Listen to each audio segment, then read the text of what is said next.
Lawrence McKinney now eligible to file for compensation. Andy Humbles / the Tennessean.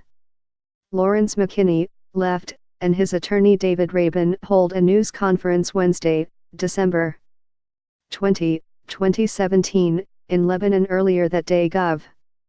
Bill Haslam exonerated McKinney, who was released from prison in 2009 after a court overturned his 1978 conviction for rape and burglary because of DNA evidence. Photo, Josie Norris / the Tennessean, by photo. Gov. Bill Haslam on Wednesday exonerated a Wilson County man released from prison in 2009 after a court overturned a 1978 conviction for rape and burglary in Memphis because of DNA evidence. Lawrence McKinney, 61, had his record expunged after his release from prison, where he spent more than 31 years.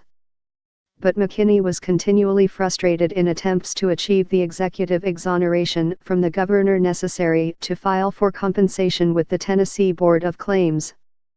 "I never doubted it because God is in control," McKinney said in Lebanon alongside his attorneys David Rabin and Jack Lowry Sr.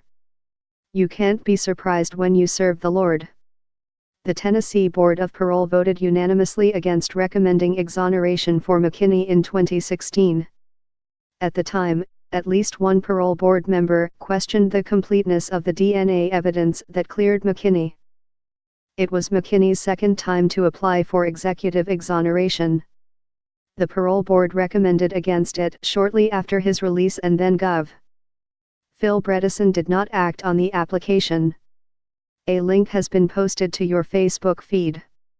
The governor is not bound to follow the parole board's recommendation and can either grant, deny, or choose not to act on an executive clemency request. It was Haslam's first exoneration. Though the facts of this case are complex and reasonable minds may draw different conclusions from them, ultimately I respect the determinations of the Shelby County Criminal Court and District Attorney General that Mr. McKinney was not guilty of the crimes for which he was convicted and would not have been prosecuted if the DNA testing results had been available at the time of trial, Haslam said in a statement. "In the eyes of the judicial system, Mr. McKinney is innocent. While I appreciate the hard work and recommendations of the Board of Parole, in this case I defer to the finding of the court charged with determining Mr. McKinney's guilt or innocence." McKinney had the support of state legislator Mark Potty, Pastor John Hunn of Emmanuel Baptist Church in Lebanon, and his attorneys. Rabin anticipates filing for compensation next week and will seek the maximum amount. He is confident McKinney will receive the entire amount. Rabin estimated a ruling in the next several months, he said. The compensation, if awarded, would enable McKinney to have a home of his own with his wife, Dorothy, and be able to travel, which probably would include mission trips, Hunn said. "This gives me a little bit of hope," Hunn said of the exoneration.